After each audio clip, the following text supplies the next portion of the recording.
असरा में बानी भवानी मेरे घरे तू आ जाई तू। भोरही से असरा में बानी भवानी मेरे घरे तू आ जाई तू। आ जाई तू मैया आ जाई तू, आ जाई तू मैया आ जाई तू। भोरही से असरा में बानी भवानी मेरे घरे तू आ जाई तू। गैया के गोबरा से अंगना लिपवनी, गैया के गोबरा से अंगना लिपवनी।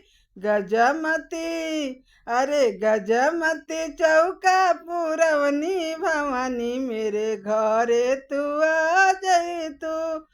भोरही से असरा में बानी भवानी मेरे घरे तू आ जाई।